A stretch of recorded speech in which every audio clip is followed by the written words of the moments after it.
So this is hold or drop at the running back position. And the first guy's Cam Akers of the Los Angeles Rams. We've seen him now the last 3 weeks not get a lot of work.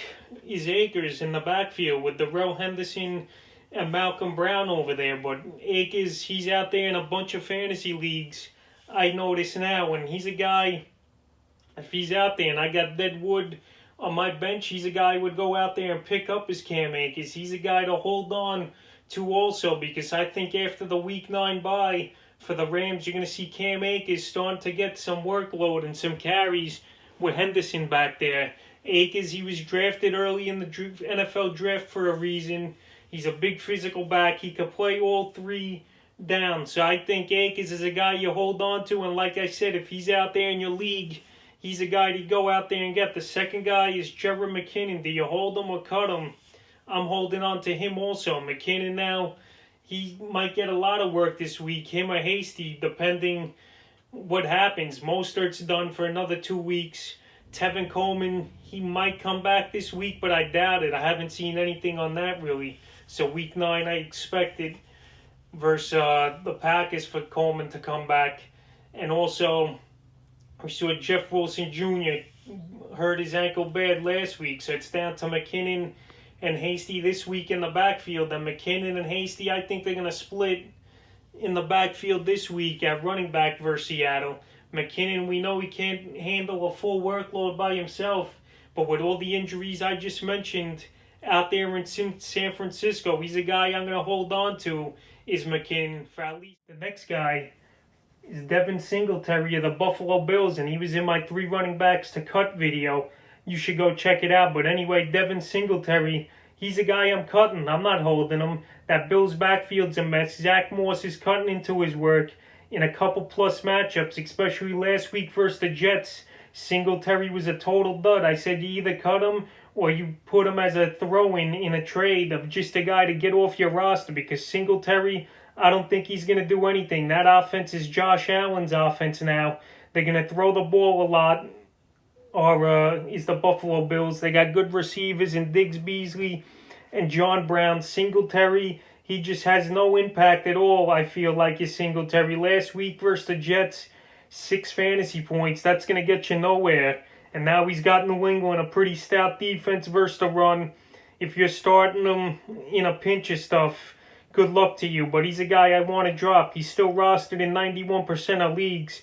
By how much longer you're going to hold on to Singletary, where we've seen running backs over the last few weeks off the waiver wire doing more than him, like Gio Bernard and Boston Scott. So I'm cutting Singletary. The next guy, am I going to hold him or keep him, is Devonta Freeman of the New York Giants. The Giants signed him a few weeks ago after Saquon Barkley went down with a season-ending injury. And Freeman, he had a couple decent games. He's looked like he got some burst back, is Freeman, but now he's dealing with an ankle injury, and he didn't practice on Thursday. We'll keep you updated later on his status, if he's going to play or not this week. Already Freeman, we've seen him getting dropped in 14% of leagues, but he's a guy I'm holding on to.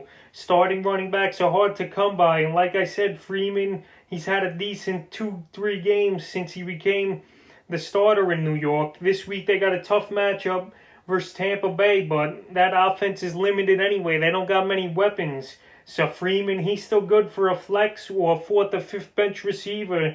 So I'm going to hold on to Devonta Freeman. The next guy is Rex Burkhead. And Rex Burkhead, there's too many mouths to feed out there in New England. We saw Burkhead a few weeks ago with a monster game, actually in week 3, so more than a few weeks ago, where he went off was Burkhead. But besides that, he's done nothing. Last week, 7.5 points in PPR versus San Francisco in a game script that you would think would favor Burkhead, but he still didn't do nothing. There's too many guys back there. Like I said, you got Damian Harris, you got James White, who's their primary receiving back out of the backfield. So Burkhead, I've seen him picked up in a few leagues this week. That's how desperate guys were, but I'm dropping him. He's only 23% owned, so most fantasy owners, they know Burkhead is a guy you don't really want on your team. So yeah, I'm dropping him. And Sony Michel too, I forgot about. He'll be back soon off the injured and COVID list. And the last and final guy is Mike Davis of the Carolina Panthers. We saw him burst onto the scene when McCaffrey went down with 3 monster fantasy performances. And now the last 2 weeks, he hasn't done that good. Is Mike Davis. And I said you have to sell him in this week, sell running backs.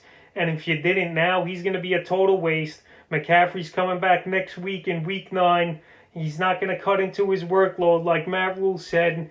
That's all bogus. McCaffrey's the highest paid running back, I believe, in the league. He's going to come back into his role with 25, 30 touches out of the backfield with his receiving and rushing attempts.